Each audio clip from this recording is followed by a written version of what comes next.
करुणा मुंडे आणि धनंजय मुंडे यांच्या प्रकरणाकडे आयोग कसं बघतो? आपण जिल्हाधिकारी कार्यालयातून बाहेर गेले की राजकीय सगळी वक्तव्य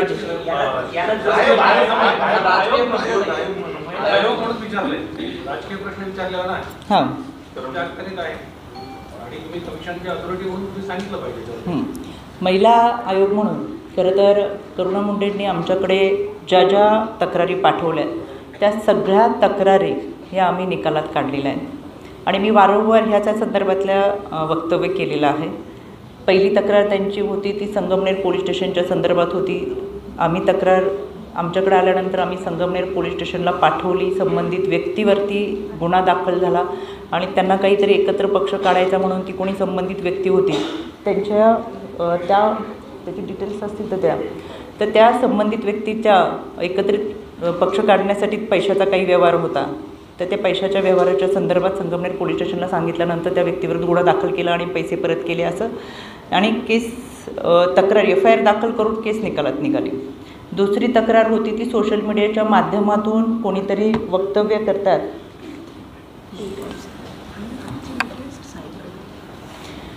यामध्ये दुसरी तक्रार होती ती चाकण पोलीस स्टेशनच्या संदर्भातली होती.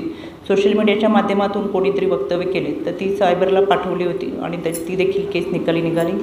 केस दाखल केल्यानंतर आणि पुढच्या विभागाला पाठवल्यानंतर त्याचा लेखी अहवाल मेल आणि पत्राद्वारे कायम त्यांना पाठवलेला आहे.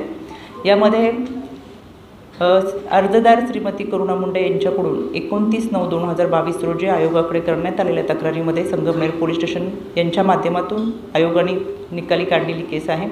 त्यानंतर 14/10/2022 रोजी जी तक्रार प्राप्त झाली त्याच्या संदर्भात Santacruz police station, Beed police station, Yerwada police station यांच्याकडे सायबरमध्ये ती तक्रार तात्काळ दुरुस्त केली. कारण की यामध्ये कोणीतरी व्हिडिओच्या माध्यमातून कमेंट करणं किंवा विधानं करणं अशा संदर्भातली तक्रार होती. त्यानंतरची तक्रार होती 14/9/2023 रोजी. ती शिवाजीनगर पोलीस ठाणे जिल्हा बीड यांना कारवाई करण्याचे निर्देश देत संबंधित पोलीस विभागाकडे पाठवली होती. त्याच्यामुळे आणि या संदर्भात जी कारवाई केली ते सविस्तर पत्राद्वारे करुणा मुंडेंना कळवलं. परवा संध्याकाळी त्यांनी आयोगाकडे एक तक्रार केली. या तक्रारीमध्ये त्यांनी काही व्यक्तींच्या विरोधात तक्रार नोंदवली आहे. त्यामध्ये सोशल मीडियाच्या माध्यमातून या व्यक्ती त्यांच्यावरती अश्लील कमेंट करतात आणि त्यांच्यावर कारवाई करावी अशा पद्धतीची तक्रार त्यांनी परवा केलेली आहे. मला असं वाटतं आज माझ्याबरोबर माझे सेक्रेटरी वगैरे आम्ही आजच्या दौऱ्यासाठी कालपासूनच आलो आहे. पण माझ्या विधितज्ञांनी त्या संदर्भात त्यांनी जी तक्रार दिली ती सायबरकडे पाठवलेली आहे. कारण की व्हिडिओ कोणते आहेत, कोणते कमेंट्स आले त्याची माहिती घेण्यासाठी आणि सायबरला पाठवून त्याची शहानिशा करून त्या तक्रारीमध्ये काय तथ्य आहे ते सगळी प्रोसेस करून त्याचा अहवाल हा 7 दिवसामध्ये आयोगाला मागितलेला आहे.